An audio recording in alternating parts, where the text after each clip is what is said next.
What is up, guys? Today we're gonna be talking about James Gunn's new DCU. And if you don't know what I think of James Gunn's new DCU, this is what I think of it.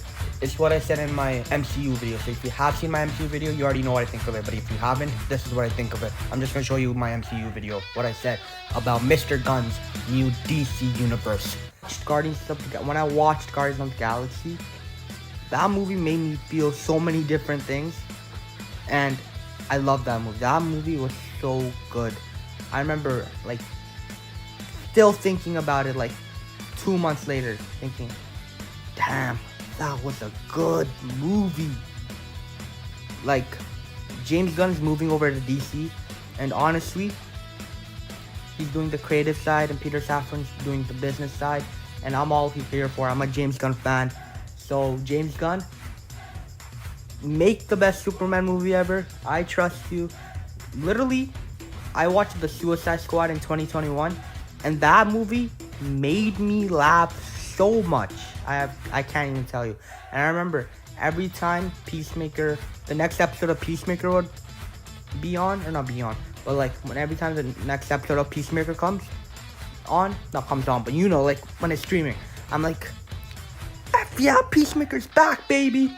So yeah, I love The Suicide Squad, I love Peacemaker, and I love Guardians because it's my favorite Guardians movie.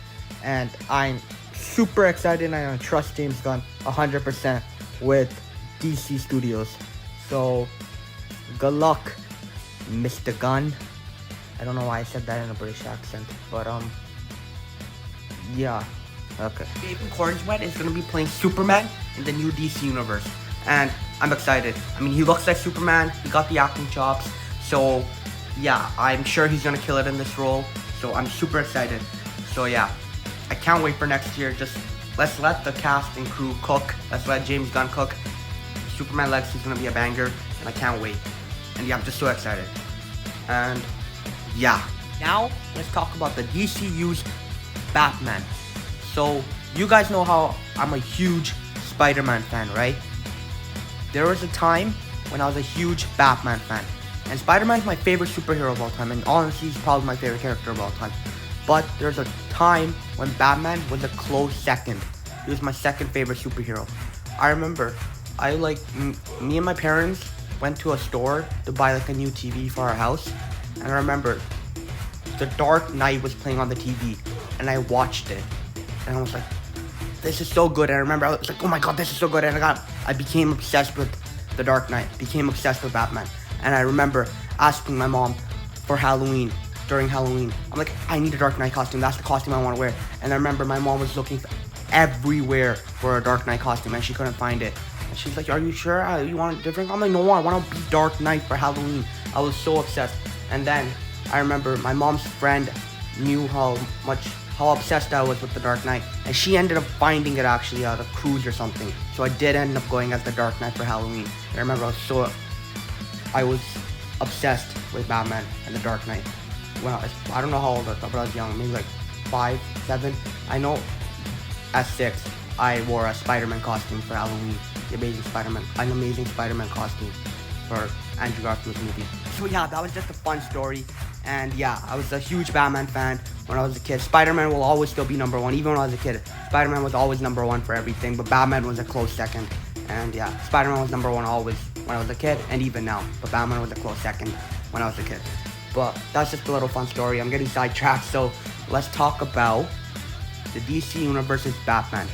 So, we're getting the Bat family, which I'm excited for. But I don't know, I feel like if Batman's older, I hope he's not too old, because I want him and Superman to have a brotherly relationship, Bruce and Clark. So I hope Batman's not too much older than Clark. And also, there's a part of me that wants Matt Reeves' Batman in the DC universe. I know some people might be like, that universe is a bit too grounded for the DC universe. I mean, the Batman is a grounded movie. I'm like, yeah, I understand that, but I feel like it worked in the Arrow, right? Or it worked for me, I think. I mean, the first season of Arrow is just some guy with a boat, and then second season, Barry Allen came, fastest man alive, time traveling. So yeah, but I read somewhere that James Gunn actually was thinking about maybe incorporating Matt Reeves' Batman in the DC universe, but Matt Reeves said no, which I 100% respect his decision. I mean, let Matt Reeves cook. He clearly knows what to do. So yeah, if Matt Reeves doesn't want it, yeah, don't add the Batman into the DC universe. Like, I 100% respect his decision on that.